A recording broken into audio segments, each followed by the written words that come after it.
estatus epiléptico. Entonces, ¿qué es el estatus epiléptico y por qué es importante abordarlo adecuadamente en pacientes en el servicio de emergencia? Primero, tener en cuenta que la incidencia de esta patología es frecuente, no es tan, hay pocos casos reportados, pero es quizás porque no hay una buena literatura. Pero la literatura de Estados Unidos y europea reporta que puede ser hasta 18 a 50 casos por 100.000 habitantes, y básicamente la incidencia y la prevalencia varía, oscila entre 1 y 16%.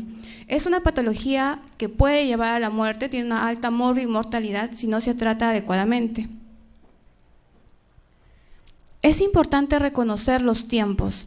Se dice que a medida que avanzan los minutos y si no se aborda adecuadamente a esos pacientes, el grado de mortalidad se incrementa drásticamente, ¿no? Básicamente, pasados los 10 minutos,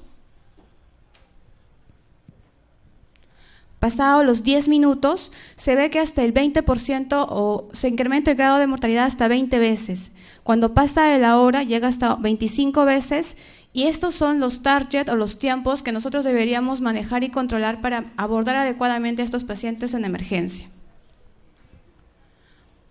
La epidemiología, el estatus epiléptico es frecuente en pacientes, sobre todo del sexo masculino, la raza negra y en ancianos. Los ancianos y los lactantes son una población muy especial porque en ellos la incidencia de estatus epilépticos es frecuente, y en lactantes la presencia de estatus epilépticos sutiles es más frecuente todavía, es decir, es un poco más difícil diagnosticarlo o verlo. Hay que tener en cuenta, como ya lo mencionaron en la ponencia anterior, la primera causa de convulsión. Muchas veces los pacientes vienen a la emergencia y la primera causa o el diagnóstico más importante es que estos pacientes han dejado o han descontinuado la medicación médica. Sin embargo, si es su primer episodio convulsivo, entonces hay que tener en cuenta que no es provocado por agentes farmacológicos y entra a tallar el examen físico y la anamnesis para encontrar la causa adecuada. Vamos a hablar de definiciones, y esto es importante porque a medida que han pasado los años, desde los años 80, 90, el año 2000 y actualmente, las evoluciones han cambiado drásticamente. Antes considerábamos como un tiempo límite los 30 minutos para recién hablar de estatus epiléptico. Ahora sabemos que ya no son 30 minutos, hablamos de 5 minutos. ¿Y por qué 5 minutos se ha convertido en, digámoslo así, una hora dorada? Porque pasado este tiempo, el daño neuronal que se produce o que deja en el paciente tiene mayor mortalidad. Tenemos que abordarlo antes de este tiempo para evitar este daño y esta secuela. Cuando hablamos de crisis epiléptica, queremos decir una manifestación clínica de descarga normal excesiva y o hipersincrónica de una población neuronal de la corteza cerebral. Es autolimitada y tiene un registro evidente en un electroencefalograma. Convulsión es un fenómeno menor que también es evidenciado por movimientos, pueden ser tónico-clónicos, mioclonías o en todo caso movimientos sutiles. Y como ya lo mencionamos, es muy importante el término de crisis en el tiempo. Hay un estudio que publicó Teodore en el año 94 y este es el estudio que desde esta fecha hasta ahora se sigue mencionando en la bibliografía. ¿Por qué? Porque a los 2 minutos de haberse producido las convulsiones y si no recibe un manejo adecuado, se ha visto que la mortalidad y el daño neuronal que presentan estos pacientes es drástico. Entonces se consideró que el tiempo límite para el manejo de estos pacientes deberían ser abordarlo antes de los 5 minutos y por eso es que el estatus se considera como cuando una convulsión ya trasciende de este tiempo. El tiempo medio que tuvo este estudio, es decir, de todos los pacientes que tuvieron convulsiones, fue de 62 segundos, pero se consideró como tiempo target a partir de este estudio los 5 minutos. Lo segundo es, ¿qué es un estatus epiléptico establecido? Aquí ya entra a tallar nuevamente el tiempo y es sobre todo cuando persiste durante 30 minutos. Durante más de 30 minutos ya se habla de un estatus epiléptico establecido y se repite a intervalos breves creando una condición epiléptica fija y duradera. En relación a la definición operacional, vamos a hablar de un estatus epiléptico inminente o un estatus epiléptico temprano, que básicamente lo vamos a ver en aquellos pacientes, tanto niños como adultos, que van a presentar una convulsión, una crisis por 5 minutos o más, y son 2 o más crisis sin recuperación del estado de conciencia entre las mismas. Las convulsiones son breves, duran menos de 5 minutos, las convulsiones prolongadas son las que duran entre 5 y 30 minutos y el estado epiléptico es cuando se define más de 30 minutos con actividad convulsiva continua, con 2 o más convulsiones secuenciales sin recuperación completa de la conciencia. Hablando ya acá del estatus epiléptico establecido, ¿no? Porque recordemos que hay un estatus epiléptico inminente o temprano, que es donde se aborda al paciente, que nos habla de los 5 minutos. Luego, como ya lo quiero resaltar, la definición de 30 minutos es solo una definición operacional. El abordaje médico debe ser antes de los 5 minutos. Entra a tallar qué pasa a aquellos pacientes que ya pasan los 30 minutos, se le da la medicación, generalmente benzodiazepinas, los primeros anticonvulsivantes, y no hay mejora. El paciente sigue convulsionando. En estos pacientes se habla de un estatus epiléptico refractario. Y también hay hasta un estatus epiléptico maligno o superrefractario. Y básicamente acá es cuando ya estos pacientes no responden ni a las benzodiazepinas ni a una segunda droga antiepiléptica, generalmente la fenitoína o la fosfenitoína, cuando tienen dosis de carga adecuadas. En relación al tiempo, porque hay criterios que también establecen que el estatus epiléptico refractario es aquel que dura más de 60 minutos, pero la referencia en tiempo es algo arbitrario, es mejor considerarlo como la primera definición. El 9 a 43% de estos pacientes pueden llegar a presentar un estado epiléptico refractario y ahí la morbi-mortalidad es mayor. En relación al estado epiléptico superrefractario, ya aquí es prácticamente un estado en el cual continúa por más de 24 horas de iniciado el tratamiento, generalmente con drogas anestésicas, y ya la mortalidad se incrementa hasta un 40 a 90% en algunas literaturas y generalmente el 10 a 15% de los pacientes que acuden por un estatus pueden llegar a este estadio. Acá obviamente el daño cerebral es grave y no hay una causa aparente que pueda justificar por qué no cede a pesar de la medicación. Se dice que acá el daño es más que todo autoinmune, son encefalitis o pacientes que van a responder a una terapia sobre todo con corticoides o inmunomoduladores, como les voy a comentar más adelante. Finalmente, quisiera esclarecer que el estatus convulsivo no solo son movimientos tónico-clónicos, el estatus convulsivo también puede ser no convulsivo, es otra forma de clasificarlo. Entonces, el estatus epiléptico convulsivo básicamente lo dividimos en estos 3 estadios, tónico-clónico, tónico-clónico o mioclónico. Pero este estatus epiléptico no convulsivo, que pocas veces lo diagnosticamos porque requiere la ayuda de un electroencefalograma, también hace hincapié al manejo y tratamiento que se debe abordar adecuadamente porque deja una gran secuela, porque son pacientes que generalmente en áreas como la UCI o que están en ventilador mecánico, son pacientes que están sedados y es con un coma inducido. Es difícil diagnosticarlo porque no nos damos cuenta. Vino por una convulsión, terminó en un área crítica porque requirió de midazolam en infusión y es difícil valorar el estado crítico de estos pacientes y diagnosticar un estado epiléptico no convulsivo. Entonces, ¿qué nos ayuda en estos casos? Un electroencefalograma. Y aquí tenemos que tener 2 condiciones esenciales para hacer el diagnóstico de un estatus epiléptico no convulsivo. Primero, cambio en el nivel de conciencia y un patrón electroencefalográfico en ausencia de signos motores, es decir, no van a tener movimientos tónico-clónicos ni mioclonías. Lo siguiente es que todos estos pacientes en general van a tener o cursan con una confusión posictal prolongada o coma inexplicable. Y estos pacientes que a veces los catalogamos de un coma y no conocemos la causa, deberíamos considerar como parte del diagnóstico diferencial un estado epiléptico no convulsivo. Bien, otra forma de clasificar el estatus epiléptico es el sutil y generalmente son movimientos mínimos, orofaciales, bucorales, movimientos de ojos, pestañeos, ¿no?, que pueden presentar también los pacientes. Vamos a hablar de la fisiopatología porque es importante en lo que viene a ser el manejo con drogas. Primero decir qué determina que una convulsión aislada se transforme en un estatus. Y segundo, ¿por qué el estatus se autoperpetúa?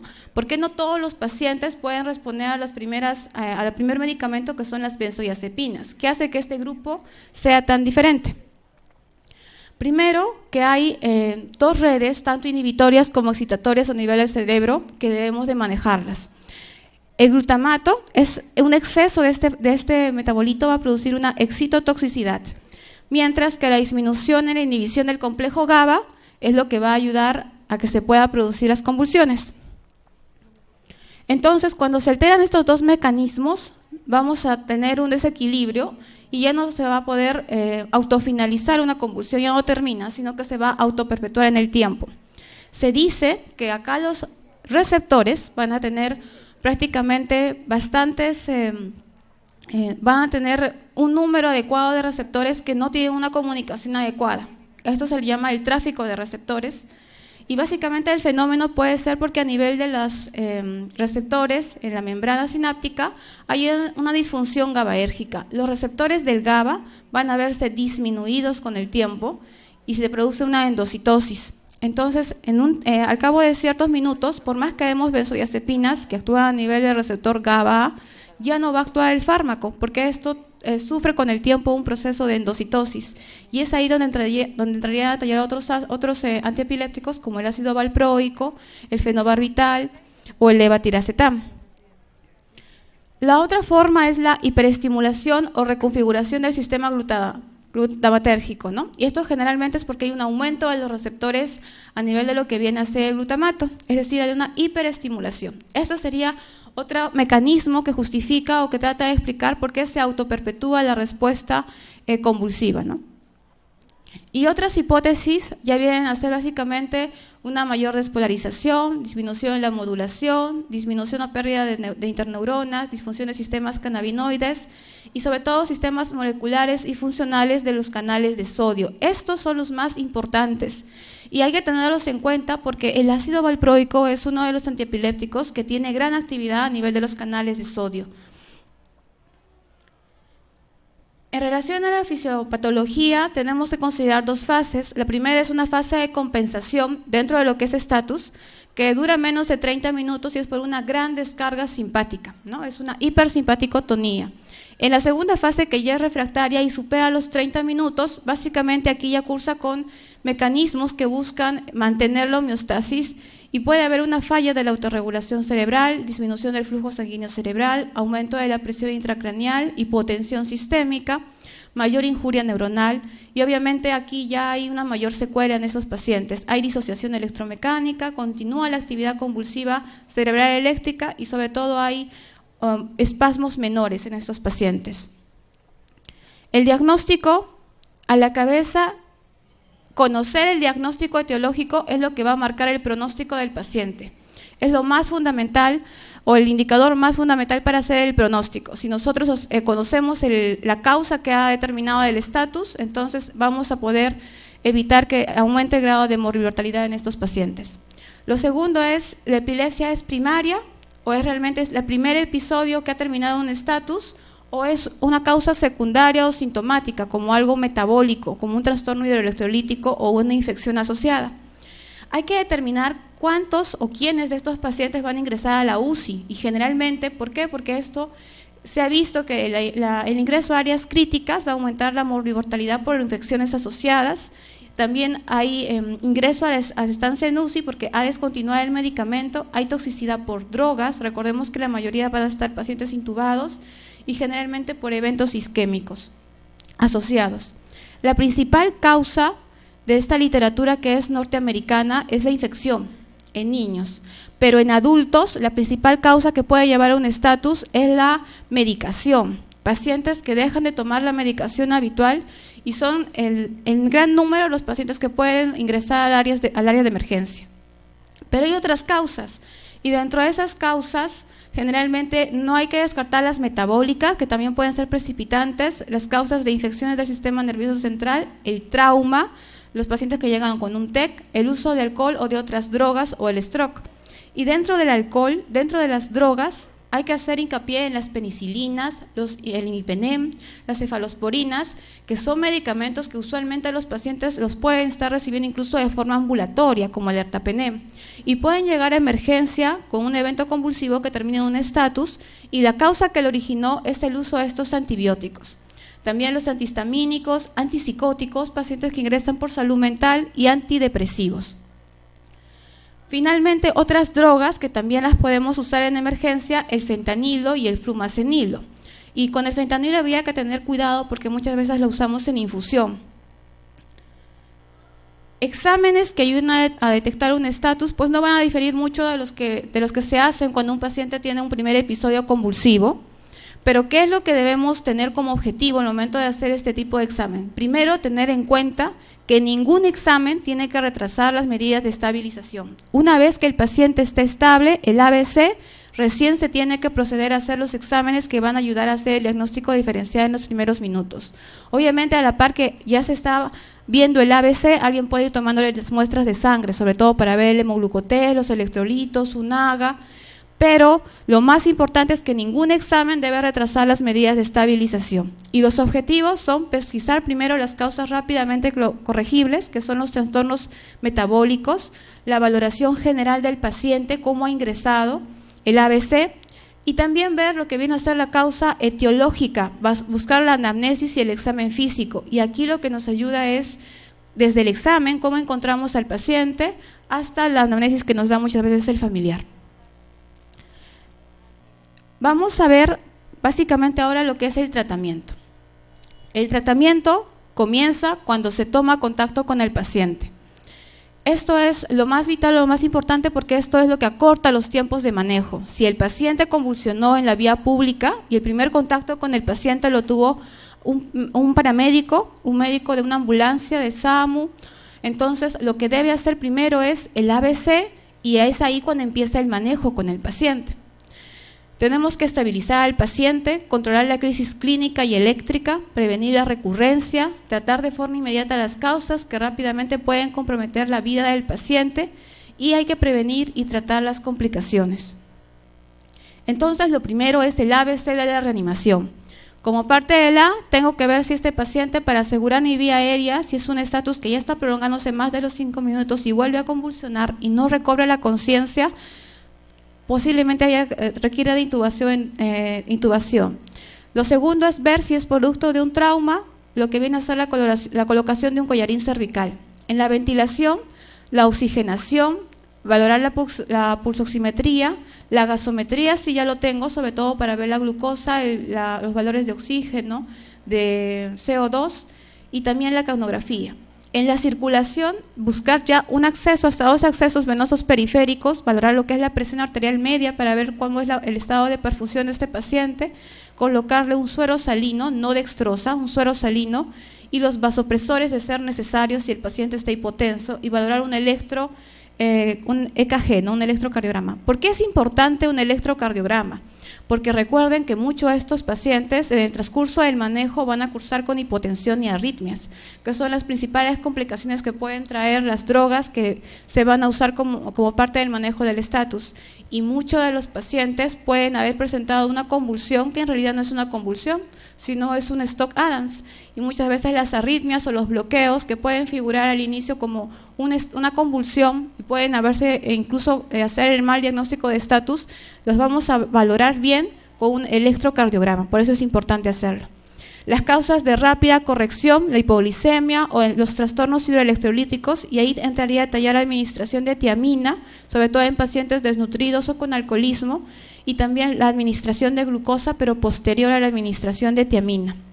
Y como parte de otras medidas, la colocación de sonda nasogástrica o de una sonda Foley. Bien, en este estudio que nos habla de Grayten en el año 2012, que es prácticamente un estudio que abordó la Sociedad Americana para el uso o para el manejo del estatus, valoró tiempos. Y la protección de la vía aérea no debe tardar incluso menos de 1 minuto. Los primeros 2 minutos, lo primero que se debe ver es la vía aérea. Si va a requerir intubación o no, también se debe valorar, incluso ahora se dice que antes pasados los 5 minutos, ¿no? Entre los 5 y los 10 minutos. Lo siguiente es el aporte de oxígeno, ver lo que viene a ser una adecuada perfusión, valorando la presión arterial media y los accesos venosos. Todos los tiempos, como lo pueden ver, no exceden de los 10 minutos que ya debe tener el paciente todo esto para asegurar sobre todo o cumplir con el ABC. Lo siguiente es valorar el uso de drogas antiepilépticas. Entonces, ¿cuál es el objetivo del manejo con las drogas antiepilépticas? Primero es lograr una interrupción rápida y segura de la convulsión y prevenir su recurrencia sin efectos adversos sobre los sistemas cardiovascular, respiratorio o la alteración del nivel de conciencia. Y vamos a hablar qué es una droga antiepiléptica ideal. ¿Realmente existe? O sea, nosotros podemos hablar ahora de una droga antiepiléptica ideal. Tendría que ser primero de una administración parenteral, porque queremos que tenga un efecto rápido. Segundo, tendríamos que ver que tenga un índice terapéutico amplio y sobre todo que no tenga dosis tan altas que vayan a tener un manejo o que lleguen a la toxicidad.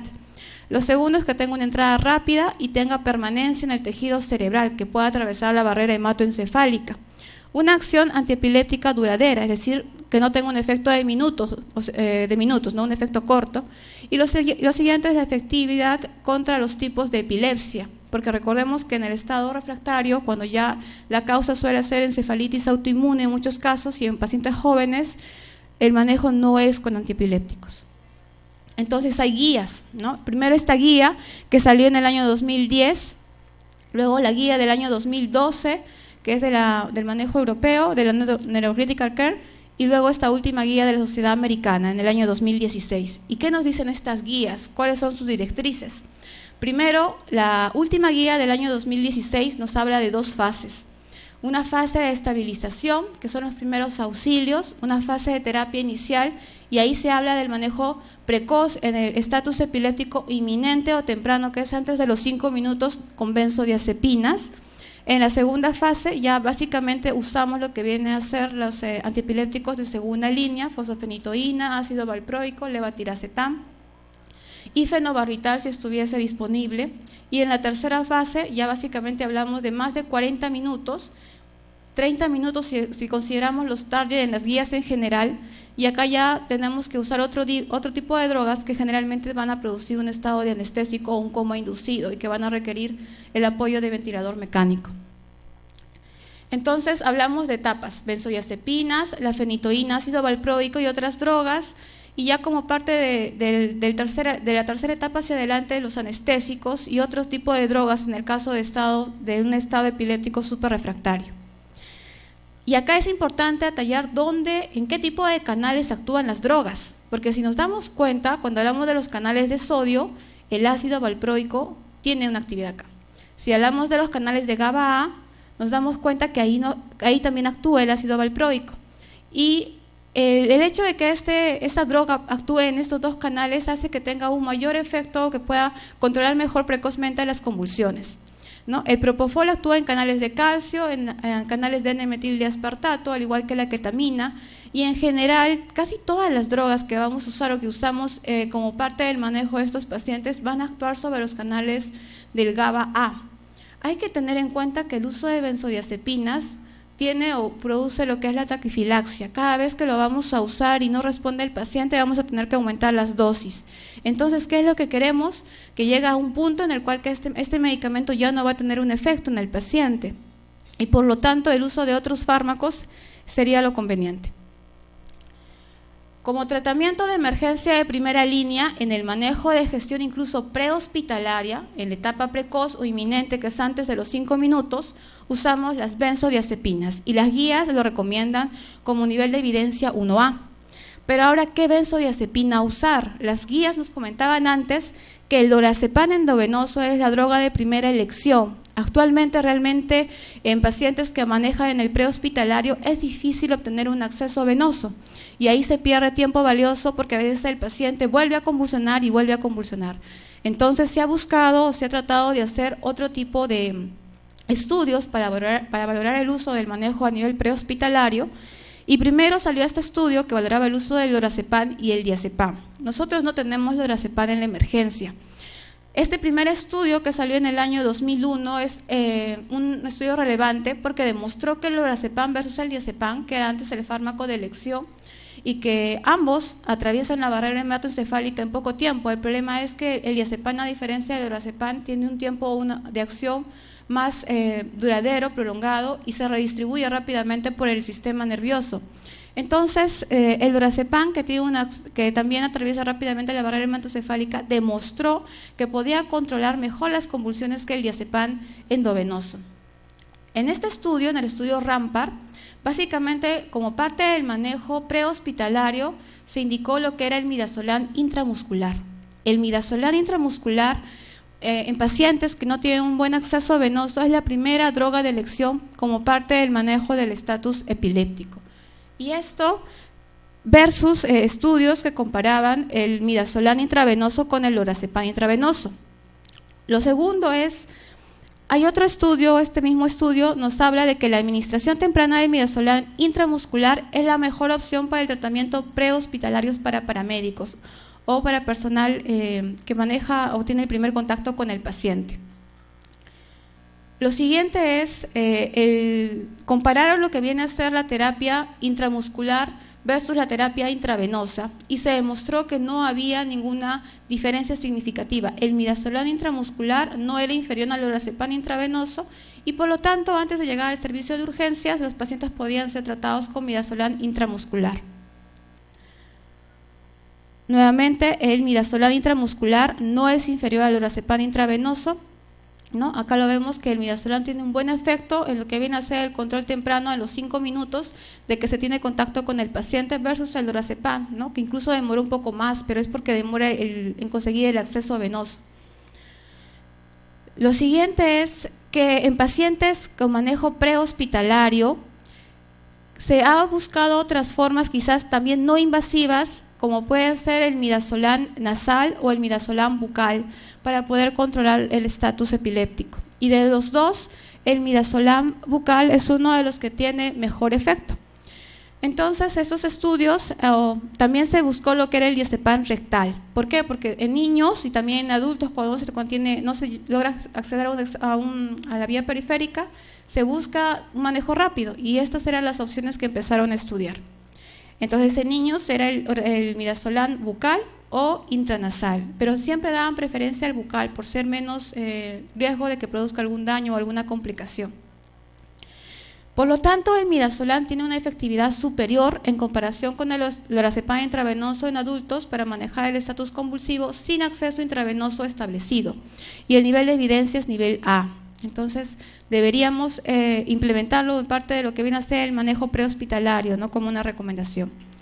Lo siguiente es el lorazepam intravenoso, se comparó ahora con otra droga que viene a ser el diazepam, pero como ya les mencioné, el lorazepam mostró ser versus el diazepam endovenoso una droga que tiene mejor efectividad, ¿no? Y se recomienda antes incluso que el diazepam. Otra droga que deberíamos, o que se usa también en lo que viene a ser el estatus, es el clonazepam. Y el clonazepam se ha comparado tanto con el diazepam como el lorazepam. Y el clonazepam, a diferencia de estos dos, se ha visto que también puede ser una droga de elección en el manejo del estatus, pero ha demostrado tener mejor respuesta cuando se le adiciona al levatiracetam. Entonces, aunque no hubo una diferencia significativa, ese tipo de pacientes lograron controlar mejor las convulsiones con la combinación de ambos fármacos. Aquí un resumen de los tiempos en los cuales se obtiene la latencia, y vemos que el midazolam intramuscular tiene una latencia de 5 a 10 minutos y la duración generalmente del efecto es corto, pero podemos volver a administrar una dosis incluso a los 5 minutos si vuelve a presentar una convulsión. La conclusión de esta primera parte o de la etapa del 1, que viene a ser el manejo con benzodiazepinas, es administrar diazepam de 0.15 miligramos por kilo de peso o lorazepam 0.1 miligramos por kilo de peso durante los primeros 5 minutos. Si estamos en el manejo prehospitalario, se puede usar el midazolam 10 miligramos. Y este es el nivel de evidencia. Lorazepam y midazolam tienen nivel 1A, ¿no? Son los que están mejor estudiados. Siguiente. Hay que ver el inicio de la intervención terapéutica precoz, es mucho más importante que la elección de la droga. Entonces, usemos la droga que tengamos a nuestro alcance, pero iniciemos el manejo de forma precoz. ¿Y por qué precoz? Porque nuevamente, pasados los 30 minutos, las 24 horas, lo que va a incrementarse es la mortalidad. Vamos a hablar del tratamiento urgente o de segunda línea, que básicamente ya es un estatus epiléptico establecido, cuando ya estamos superando pasaron los 5 minutos y ya han llegado a los 30 minutos y no mejoró con benzodiazepinas. Entonces aquí tenemos que básicamente recurrir a otro manejo, tenemos que ver qué es la causa que no se ha corregido, porque de esto va a depender mucho que el paciente persista con las convulsiones y tenemos que lograr alcanzar los niveles antiepilépticos, se puede decir a dosis máximas añadidos a las benzodiazepinas, y también ver por qué ha fallado la respuesta a benzodiazepinas en frenar el estatus epiléptico. El tratamiento son con estas drogas, la difenilhidantoína, la fosfenitoína, el ácido valproico, el fenobarbital, el levetiracetam y la lacosamida. Este último es una droga que se ha usado recientemente, tiene poco nivel de evidencia y no hay muchos estudios que lo apoyen, pero se viene manejando el tratamiento ya urgente con un estatus epiléptico establecido con estas drogas. Y lo que se busca en todas ellas es que ya tiene que tener el paciente un acceso endovenoso, no se puede administrar de otra forma. Vamos a hablar de la fosfenitoína. La fosfenitoína es una droga muy especial porque es un profármaco que cuando ingresa al organismo ya se va a transformar a fenitoína y es la mejor terapia de segunda línea en el estatus epiléptico. ¿Por qué? Porque rápidamente se fosfolira y va a terminar convirtiéndose a fenitoína y se puede administrar tanto de forma endovenosa o intramuscular. Lo segundo es que este fármaco, a diferencia de la fenitoína, se puede administrar con fluidos que contienen dextrosa, también se puede administrar por vía intramuscular y las dosis son de 15 a 20 miligramos equivalentes a la fenitoína, pero tiene un ritmo de aplicación en infusión más rápido, que es de 150 miligramos por minuto, mientras que la fenitoína es de 50 miligramos por minuto. Al igual que la fenitoína, puede producir arritmia cardíaca e hipotensión, pero en menor riesgo que la fenitoína. La fenitoína sí en pacientes, sobre todo ancianos, tienen mayor riesgo de producir arritmias cardíacas, bloqueos de segundo grado, de tercer grado, disfunción del nodo sinusal y una hipotensión que puede comprometer más la vida del paciente. Si hablamos de la fenitoína o de la difenilhidantoína, tenemos que ver primero las dosis de 18 a 20 miligramos. La velocidad no debe exceder los 50 miligramos por minuto. Debemos de colocarlo siempre en pacientes con no debemos colocarlo en pacientes con una solución de dextrosa, sino con una solución de salina. Y esto es importante tenerlo en cuenta, a diferencia de la fosfenitoína, que sí se puede administrar con dextrosa. Lo siguiente es que este fármaco tiene que obtener unos niveles en sangre que generalmente oscilan entre 20 y 30 microgramos por mililitro para obtener una respuesta eficaz. Se une a proteínas y, como ya lo mencioné, su efecto más adverso es la hipotensión y las arritmias. Los pacientes previamente a la aplicación de fenitoína deben tener un EKG para ver si tienen bloqueos, fibrilación, aleteo, porque esto puede comprometer más el estado del paciente. Puede producir también ataxia, sedación y finalmente tiene un metabolito que es el propetilenglicol, que este puede llegar a producir lo que viene a ser las flebitis y también un síndrome del guante púrpura, cuando se administra muy rápido o cuando se administra en un acceso venoso que no es una vena adecuada, ¿no? Y esto hay que tener en cuenta el tiempo, que después de los 20 minutos de administración de la fenitoína se deben lograr estos targets. La fenitoína se debe administrar en un tiempo lento, no debe ser rápido, ¿no? Para evitar las complicaciones. Entonces, acá en las imágenes, ¿cómo puede presentarse esta reacción cutánea a la difenilhidantoína? Lo siguiente es el ácido valproico o valproato de sodio. Esta droga es administrada también por vía intravenosa y la dosis es de 25 miligramos. Dosis mayores de 60 son niveles tóxicos y deberían de evitarse. El nivel en sangre es de 70 a 140 microgramos por mililitro y la dosis de infusión es de 5 a 6 miligramos por kilo por minuto. La experiencia que se tiene con el valproato comparado con la fenitoína ha demostrado que tiene mejores resultados. Sin embargo, ¿qué es lo que hace a que el valproato no sea una droga tan usada para el manejo en emergencia? Son sus contraindicaciones, que pueden producir sobre todo daño hepático, trombocitopenia, hemorragia, pancreatitis y obviamente no lo podemos dar en embarazo y lactancia. Sus principales ventajas son que no produce tanta sedación y también que se puede evitar con ello la intubación del paciente, ¿no? Entonces, en este estudio que comparó lo que viene a ser el valproato con la fenitoína, se obtuvo que el control del estatus, comparando valproato con fenitoína, era mejor abordado con valproato versus aquellos pacientes que eran abordados con fenitoína. Por eso el valproato es una droga que, comparado con la fenitoína, debería administrarse con una buena recomendación a nivel de evidencia, pero son sus efectos adversos lo que hacen que uno deba tener un poco de precaución o cautela. El levatiracetam es una droga que últimamente los estudios reportan que tiene mejor manejo para este estadio, un estatus epiléptico establecido, y generalmente no tiene muchos efectos adversos. Es por eso que se considera una droga que cumple con los criterios de una droga ideal. No tiene mucha interacción con otras drogas, no tiene metabolización hepática, no produce depresión respiratoria ni compromiso hemodinámico, la hipotensión, y no necesita dosificarse en sangre. Las dosis de carga son de 1 a 3 gramos intravenoso, 2 a 5 miligramos por kilo por minuto, y las dosis de difusión hasta de 500 miligramos por minuto. Tiene una excreción renal y los efectos, que son generalmente leves, menos del 1 a 2% de casos, trombocitopenia, raro, somnolencia o agitación. Y aquí nuevamente vamos a hablar de que las dosis altas, que superan los 2.5 gramos, deberían ser administradas en 5 minutos y cuando son de 4 gramos hacia arriba, hasta en 15 minutos.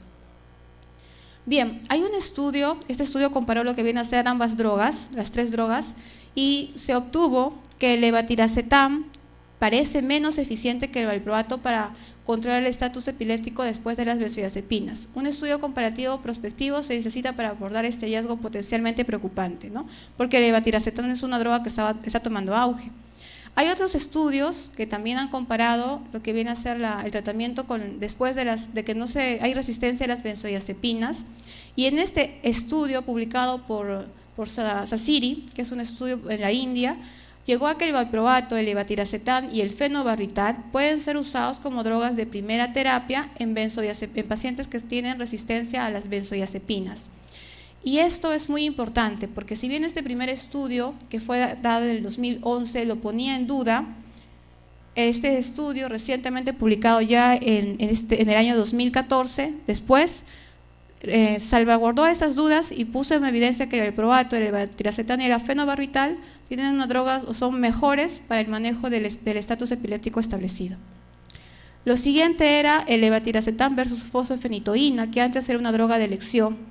Entonces también el levatiracetam se ha visto que tiene un mejor control de las convulsiones en ese tipo de pacientes versus la fosfenitoína, ¿no? Y sobre todo por sus efectos, que es más efectivo y seguro. Y este gran estudio es el último, este estudio del TRIAL del 2013, que está haciendo una comparación de las drogas con ácido valproico, levatiracetam y también con pacientes que están usando incluso el fenobarbital, pero es un paciente que todavía no tiene una respuesta, es un paciente que actualmente sigue en estudio y trata de abordar cuál de estas drogas sería mejor para abordar este estado, ¿no? En la etapa 2. El fenobarbital, como ya se mencionó, es una barbitona que también actúa sobre los canales GABA-A, la dosis de carga es de 20 miligramos por kilo de peso, se puede eliminar hasta en 72 horas, el nivel sérico de 30 a 45, pero lo importante es ver que tiene disfunción hepática. Entonces también en pacientes hepatópatas tiene cierta limitación y sí produce depresión respiratoria e hipotensión. Aquí vamos a ver lo que vienen a ser los niveles de evidencia. El ácido valproico tiene 2A, la fenitoína y la fosfenitoína 2A, pero acá el nivel de evidencia A y B. Los demás, el midazolam, el fenobarbital y el levatiracetam, tienen un estadio 2B, o sea, actualmente todavía no hay un nivel de evidencia alto que lo recomiende. Quizás después de lo que se publique en este estudio, vamos a tener una opinión diferente, ¿no? De lo que nos recomienda ahora los niveles de evidencia. Y la última droga que me parece muy importante comentarles es la lacosamida. ¿Por qué? Porque la lacosamida es una droga que se usa en niños y fue en niños en donde empezó a usarse, sobre todo después de haber usado otras drogas y porque tenían cuadros de infecciones, y descubrieron que las dosis de 200 a 400 miligramos podían controlar las infecciones, podían controlar el estatus epiléptico ya establecido y hasta podría volver a administrarse un bolo de 200 miligramos cada 15 minutos, ¿no? Ahora, no hay una dosis en realidad estándar. Esta droga es nueva, esta droga todavía no tiene un nivel de evidencia recomendado. También tiene efectos adversos, prolonga el PR, puede producir hipotensión, pero es una droga que se ha visto que tiene una buena respuesta como parte de este estadio, de la etapa 2. Entonces es un fármaco prometedor, es así como lo han catalogado, un fármaco prometedor en el tratamiento de las convulsiones agudas y del estatus epiléptico. Pero ¿qué falta aclarar sobre la acosamida? La dosis correcta, la tasa de difusión máxima tolerada y también ver cómo penetra la barrera hematoencefálica, su mecanismo de acción no se conoce. Los estudios que lo han evidenciado son bastantes, estos son los últimos 3 y como acá se puede ver, las dosis de difusión que se han usado son de 100 hasta 400 miligramos como máximo, ¿no? Entonces ya hemos superado esta primera etapa, que pasamos los 5 minutos y usamos benzodiazepinas. Ya hemos pasado esta segunda etapa, que son los 30 minutos, y no respondió ni a la fenitoína, ni al fenobarbital, ácido valproico, levetiracetam. Entramos a los minutos 60, 120 y ya hablamos de un estado epiléptico refractario, y aquí el uso de anestésicos es la indicación. Y son pacientes que de aquí en adelante van a ser un área crítica y van a necesitar apoyo de ventilador mecánico. Vamos a hablar del estado epiléptico refractario. El estado epiléptico refractario sabemos que ya han fallado las 2 drogas de primera y segunda línea. Entonces, ¿qué nos queda? La infusión de anestésicos. Y esta infusión de anestésicos nos hace las siguientes preguntas. ¿Cuál es el mejor agente anestésico? ¿El midazolam, el propofol, los barbitúricos o la ketamina? ¿Y cuál es el objetivo a nivel del electroencefalograma que busco lograr en el manejo de estos pacientes? Cancelar la crisis, salvar o disminuir el estado epiléptico y conseguir un electroencefalograma plano. Y también hay que valorar lo que es la duración de la infusión. El midazolam, como lo hemos mencionado, al inicio lo hemos usado a dosis bajas. El midazolam a dosis altas en infusión, a pesar de que actúa sobre los receptores GABA-A, se ha usado como droga para el manejo del estatus epiléptico en estadio 3 y la pregunta es ¿por qué? ¿Por qué si ya los receptores a nivel del GABA-A ya no funcionan en este nivel por la endocitosis que sufren, se está usando a dosis altas? Se cree que ya en este estadio a dosis altas que superan los 2.9 miligramos por kilo por hora como máximo, hay otro mecanismo de acción que todavía no se ha llegado a descubrir o a aclarar del todo, pero ya no es a nivel de los receptores GABA-A. El bolo que se puede dar es de 0 a 2 miligramos por kilo endovenoso lento y también se puede ir administrando de 0 a 2 a 0,4 miligramos cada 5 minutos, ¿no? Máximo dicen que es de 2.9 kilogramos por hora. La precaución siempre la hipotensión, la depresión respiratoria y estas drogas que van a acumularse en el sistema, claro, en la barrera hematoencefálica, en el tejido graso, van a hacer que tenga un despertar prolongado. La taquifilaxia, que ya se había hablado, que dosis mayores van a requerir siempre que aumente cada vez más la dosis de infusión y siempre valorar el uso de la medicación en infusión con un electroencefalograma. Aquí está este estudio que habló de las dosis altas para manejo del estatus epiléptico refractario. Y la dosis máxima a la que se llegó fue de 0.4 miligramos por kilo hora y se estandarizó como dosis baja 0.2 miligramos por kilo hora. Entonces démonos cuenta la gran diferencia que hay entre ambas dosis y aquí el mecanismo de acción, como lo recalco, ya no son los receptores GABA.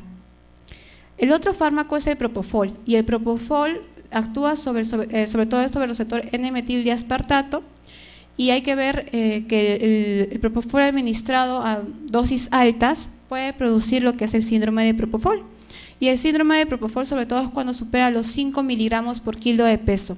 La dosis inicial es de 3 a 5 kilos de peso, puede repetirse hasta 10 miligramos por kilo como parte de un bolo o hasta a cada 3 a 5 minutos. La dosis de mantenimiento de 1 a 15 miligramos por kilo hora y hay que ir viendo cómo vamos a ir retirando el propofol. Después de las 12 horas le disminuimos al 50% y después de las siguientes horas valoramos si no hay recaída y si no hay recaída mantenemos esa dosis hasta suspenderlo. Aquí lo importante es que ver si el paciente ha tenido una recaída a estas drogas, ya vamos a hablar de un estado epiléptico sufre refractario. Las ventajas es que es un comienzo y terminación rápido, tiene menor efecto hemodinámico, y las desventajas son la hipotensión, la depresión respiratoria, también produce movimientos involuntarios y hay convulsiones que fundamentalmente se producen cuando ya se va a retirar la droga.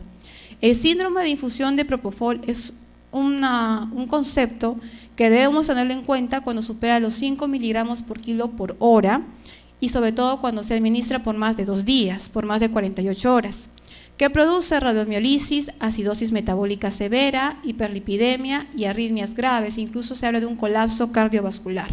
Es por eso que al administrar a pacientes dosis altas de propofol, deberíamos valorar siempre los electrolitos, un AGA y un EKG. Lo que viene a ser en niños, las dosis tope o máximas son hasta 4 miligramos por kilo hora, y siempre hay que tener acá el valor calórico que se le va a aportar al paciente. Los barbitúricos, que van a actuar sobre el receptor GABA-A y sobre todo sobre los canales de cloro, también son liposolubles y se van a acumular en tejidos periféricos. Se habla del tiopental y también del fenobarbital. Esas son las dos drogas o los dos barbitúricos que usamos. El fenobarbital de 3 a 5 miligramos por kilo de peso y el tiopental de 1 a 3 miligramos por kilo de peso. Se puede repetir hasta una dosis de 50 miligramos cada 2 a 3 minutos y la infusión es de 1 a 5 miligramos por kilo por hora. El metabolito activo acá en ambas drogas es el pentobarbital. ¿Qué se debe tener en cuenta? Siempre la hipotensión, la depresión respiratoria, puede haber depresión cardíaca y con el fenobarbital puede haber ilio paralítico.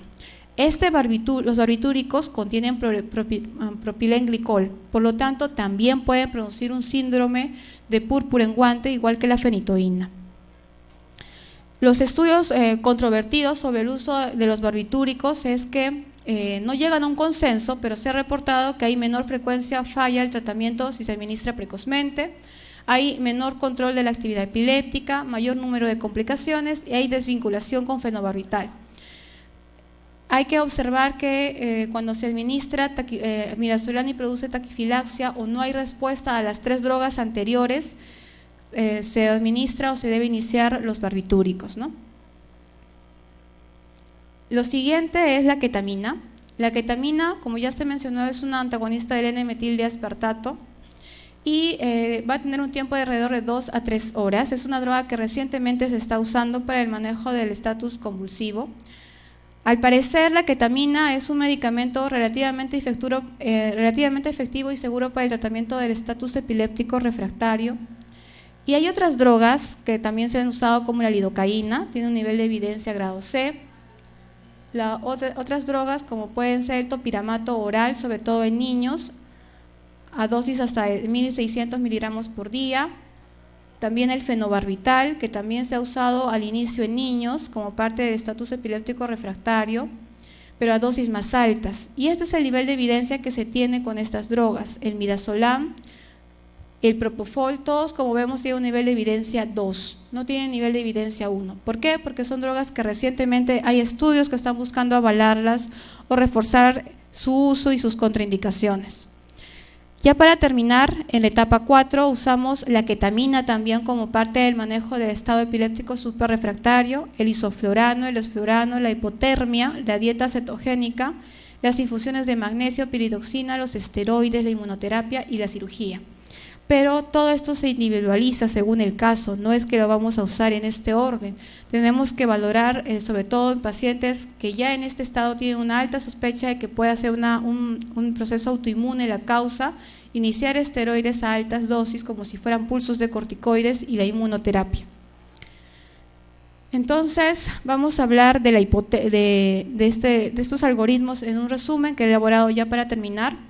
Entonces la primera etapa, administramos lorazepam 2 miligramos intravenosos durante 2 minutos hasta 0.1 a 1.5 miligramos por kilo de peso. Si no hay acceso intravenoso, midazolam, ya sea intramuscular, intranasal o bucal. Y por último, también podríamos hasta usar diazepam 20 miligramos vía rectal, ¿no? Lo segundo es, pasados los 30 minutos, ya tenemos que tener un acceso intravenoso y lo valoramos con el valproato de 20 a 40, dosis adicional de 20 miligramos por kilo durante 5 minutos, sigue el levatiracetam de 1 a 4 gramos durante 5 a 15 minutos y la dosis adicional de 1.5 a 3 miligramos. La otra opción es la fenitoína de 15 a 20 miligramos por kilo de peso, la dosis adicional de 5 a 10 por kilo de peso, y si no responden, nueva droga que se está probando es la glucosamina de 400 miligramos intravenoso con una dosis adicional de 200 miligramos durante 10 minutos, y se pueden repetir bolos cada 5 minutos.